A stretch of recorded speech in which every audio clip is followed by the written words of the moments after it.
Hi hello welcome to N9 media. నేను మీ journalist విప్లవశ్రీ. నాయనమ్మ పగ పరువు హత్య.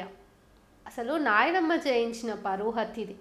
ఇవాళ రేపో కాటికి చేరే వయసులో ఉన్న ఆ పెద్దావిడ పచ్చని జంటను విడగొట్టింది. వేరే కులానికి చెందిన వాడిని తన మనవరాలు పెళ్లి చేసుకోవడాన్ని, పైగా తమ కళ్ళెదుట ఊళ్ళోనే కాపురం పెట్టడాన్ని ఆ పెద్దావిడ తట్టుకోలేకపోయింది. కృష్ణ రామ అనాల్సిన వయస్సులో పరువు పరువు అంటూ రాత్రి పగలు కలవరించిన ఆ ముసలావిడ తన మనవరాల్ని పెళ్లి చేసుకున్న కుర్రాన్ని హత్య చేయాలని చెప్పేసి మనవళ్ళని ఆదేశించింది. అతన్ని చంపడానికి 4 సార్లు ఆమెనే మనవళ్ళ సాయంతో స్కెచ్ చేసింది. 3 సార్లు ఫెయిల్ అయిన స్కెచ్ 4వసారి వర్కౌట్ అయింది. తన మనవరాలిని కులాంతర వివాహం చేసుకున్న ఆ కుర్రాడిని తన కళ్ళ ముందే చంపాలనేది ఆ పెద్దావిడ కోరిక. నాయనమ్మ కోరిక తీర్చేందుకు నాయనమ్మ కళ్ళల్లో ఆనందం చూడాలని ఆ మనవళ్ళు ఇద్దరు బావని అత్యంత క్రూరంగా చంపి నాయనమ్మకు డెడ్ బాడీని చూపించారు. నల్గొండ జిల్లాలో జరిగింది దారుణం. చాలా ఏళ్ల క్రితం సీతారామరాజు అనే సినిమా వచ్చింది. అందులో పగతో రగిలిపోయే పాత్రలో నిర్మలమ్మ జీవించారు. ప్రత్యర్థులను హతమార్చడానికి తన కొడుకులనే పురమాయిస్తుంది. వాళ్ళని ఎలా చంపాలో ఆమెనే స్వయంగా స్కెచ్ వేస్తుంది. అప్పట్లో ఆమె నటన, ఆ పగ చూసాక ఇలాంటి వాళ్ళు కూడా ఉంటారా అని ఆశ్చర్యపోయారంతా. అసలు కాటికి కాలు చాచిన వయస్సులో ఇంతలా ప్రాణాలు తీయాలని ఎలా అనిపిస్తోంది అని ఆశ్చర్యపోయారు అప్పట్లో జనాలంతా. అది సినిమా. కానీ ఇప్పుడు రియల్గానే అలాంటి నిర్మలమ్మని పోలీసులు అరెస్ట్ చేశారు.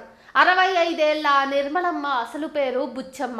పోలీసులు ఆమెను అరెస్ట్ చేసి ముసుగేసి తీసుకొస్తుంటే కనీసం నడవలేకపోతోంది ఆ వృద్ధురాలు. తన చేతుల మీద ఆడించి పాడించిన మనవరాలు వేరే కులానికి చెందిన వాడిని ప్రేమించిందనే కారణంతో బంటి అనే కుర్రాడిని అత్యంత దారుణంగా చంపించింది.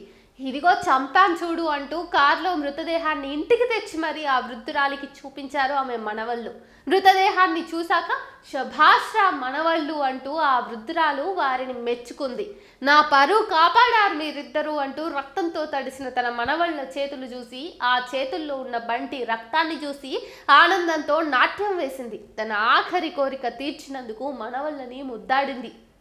తుంగతుర్తి మండలం అన్నారం గ్రామానికి చెందిన వడ్లకొండ కృష్ణ అలియాస్ మాల బంటి, సూర్యాపేట మున్సిపల్ పరిధిలోని పిల్లలమర్రి గ్రామానికి చెందిన భార్గవి ప్రేమించుకున్నారు.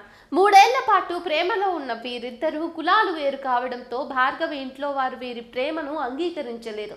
ఇంట్లో వారు పెళ్లికి అంగీకరించకపోవడంతో గతేడాది ఆగస్టు 7న నార్కెట్పల్లి మండలం గోపాలాయిపల్లి గుట్ట వద్ద లక్ష్మీ నరసింహస్వామి దేవాలయంలో బంటి, భార్గవి కులాంతర వివాహం చేసుకున్నారు. విషయం తెలిసిన భార్గవి అన్న నవీన్, నాయనమ్మ బుచ్చమ్మ పగతో రగిలిపోయారు. తమ మాట కాదని వేరే కులానికి చెందిన వ్యక్తిని ఎలా పెళ్లి చేసుకుంటావని భార్గవితో గొడవకు దిగారు. వ్యవహారం పోలీస్ స్టేషన్కు చేరింది. అయితే తాను మేజర్ని అని తన ఇష్టపూర్వకంగానే బంటిని పెళ్లి చేసుకున్నానని భార్గవి చెప్పడంతో పోలీసులు ఆమె కుటుంబ సభ్యులకు కౌన్సిలింగ్ ఇచ్చి పంపేశారు. తర్వాత సూర్యాపేటలోని మామిళ్ళగడ్డలోని తన అమ్మమ్మ పెరుమాళ్ల సాలమ్మ ఇంట్లో భార్గవితో కలిసి బంటి కాపురం పెట్టాడు. అయితే తమ కళ్ళ ముందే వేరు కాపురం పెట్టిన మనవరాలిని ఆమె భర్త బంటిని చూసి బుచ్చమ్మ పగతో రగిలిపోయింది. ఎలాగైనా సరే వాడిని చంపాలని మనవడు నవీన్ని ఆదేశించింది. తన చివరి కోరిక తీర్చాలని కోరింది. బంటిని హత్య చేయడానికి తన స్నేహితులు భైరి, మహేష్, వంశీ సాయాన్ని తీసుకున్న నవీన్ నాయనమ్మ బుచ్చమ్మతో కలిసి బంటిని చంపడానికి స్కెచ్ వేశాడు. బంటి హత్యకు పథకం వేసిన నవీన్ 3 సార్లు యత్నించి విఫలమయ్యాడు. ఈ క్రమంలో 26వ తేదీ సాయంత్రం 5ంటికి బంటికి మహేష్ ఫోన్ చేసి పిలిపించుకున్నాడు. బంటి స్కూటీ పైన ఇద్దరూ కలిసి మహేష్ పొలం వద్దకు వెళ్లారు. అప్పటికే నవీన్ తన సోదరుడు వంశీతో కలిసి అక్కడి పరిసరాల్లో మాటు వేశారు. తిరిగి వెళ్దామంటూ బంటి స్కూటీ స్టార్ట్ చేయగా వెంటనే మహేష్, నవీన్, వంశీ దాడికి పాల్పడ్డారు. ఐరన్ రాడ్లతో తీవ్రంగా కొట్టడంతో తీవ్ర గాయాలతో బంటి అక్కడికక్కడే ప్రాణాలు విడిచాడు. నవీన్, మహేష్, వంశీ కలిసి కారు డిక్కీలో మృతదేహాన్ని వేసుకున్నారు.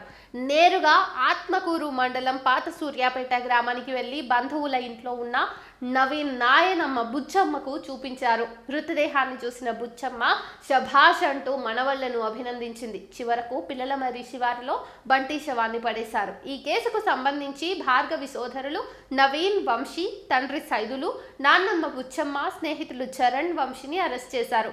హత్య చేయించి తర్వాత 65 ఏళ్ల వయస్సులో అరెస్ట్ అయిన తర్వాత కూడా బుచ్చమ్మలో ఎలాంటి పశ్చాత్తాపం లేదు. భర్తను కోల్పోయి ఆమె మనవరాలు కన్నీరు మున్నీరుగా ఏడుస్తున్నప్పటికీ ఆమె మనస్సు కరగలేదు. కులాంతర వివాహం చేసుకున్న తన మనవరాలికి ఇలాంటి శాస్తి జరగాల్సిందే అంటోంది. కులం పునాదుల మీద నడుస్తున్న మన సమాజంలో కులాంతర వివాహాలకు నిజంగానే చోటు లేదా?